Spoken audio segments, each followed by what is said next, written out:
Hello and welcome. I'm Dr. Isabel, medical doctor and founder of Doctoronamission.com, where I help you live up to 100 years young and healthy.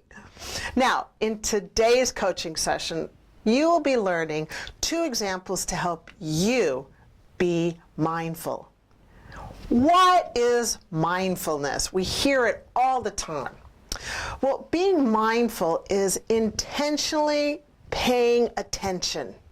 Intentionally paying attention. It means being present and controlling your thinking. Because you know what? You are not the servant of your thoughts. Actually, you are the master, of your thoughts. That was a whip. You are the master. I'm here to empower you. And you know what? Being mindful means being awake and present. And that is really hard to do. Waking up to your life, to where you are currently in your life, is hard to do because we are constantly being taught how to keep ourselves numb. I mean, there's a lot of ways that we keep ourselves numb. Like we say we're busy. A lot of times people ask me, are you being busy? Are you busy, busy, busy? And I go, no, I am not being busy. I am being productive and joyful at the same time. That's my response. So if you ask me if I'm busy, that's what you're going to get from me. Because I know being busy is one way to stay numb. Other ways that people stay numb is shopping, overeating, drugs, alcohol, even in the form of red wine and champagne. It doesn't matter how high shelf it is, top shelf it is, it's still a drug. Or gambling, just to name a few ways that we numb ourselves. There is this great book that I've read. Here, I'll just grab it right here. And it's called Sane New World, Taming Your Mind by Ruby Wax. I encourage you to get it because it's so good. Now, Ruby Wax, I love her. I so relate to her. She's a comedian and she has suffered from depression. And she's gotten her healing of depression through mindfulness. And she speaks about it on TED. So if you want to Google Ruby Wax, check out her TED speech. Now, there's a couple of studies that have been going on mindfulness that she talks about in her book. And for people who are experiencing stress and they express it in the form of a skin disorder like eczema or psoriasis, those that are taught mindfulness techniques actually clear up 4 times faster than those that don't practice mindfulness. That is really good news because we as medical professionals only know how to give you drugs to put on top of that skin disorder. And really, the mindfulness is working from the inside to clear it out so it doesn't express itself. Another study was on optimists and people who were anxious. And what they found through brain studies is that optimists have a lot of activity in the left frontal cortex of their brain, right here. Whereas anxious people have a lot of activity up here on the right side. And anxious people being people that ruminate or worry. Sound familiar? I know, I used to be a very anxious person. Now, what we found is that people who are anxious and they practice mindfulness actually start having the brain activity of an optimist.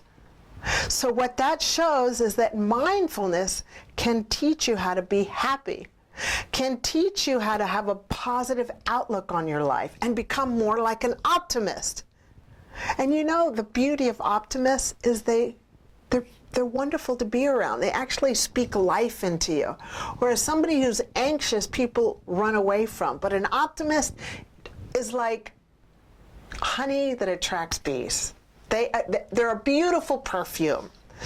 And also the mindfulness techniques are also showing us that it can heal sickness, like skin disorders.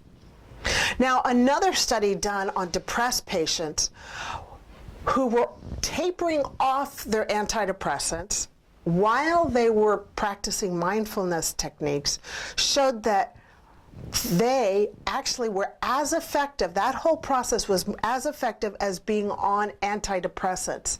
So what does that mean? That means that you can be depressed and start tapering off your medication while you are implementing mindful techniques taught by a professional and come off your antidepressants. That is a good thing. Whereas people who are depressed and are on antidepressants and not practicing mindfulness techniques actually stay on their antidepressants. And the key is, like, how long do you want to stay on your antidepressants? Do you want to get down to the root cause, the real reason for your disease, the real reason for your unwellness? Now, the reason I'm so passionate about this is because a lot of you know that I have suffered from depression. And I was on antidepressants for a very long time. Now I'm off, but it's because I woke up. I became present in my life. I stopped numbing myself out. And I started practicing mindfulness techniques. Plus, there was a big holistic treatment plan for me, that I implemented with professionals. And I'm off my antidepressants.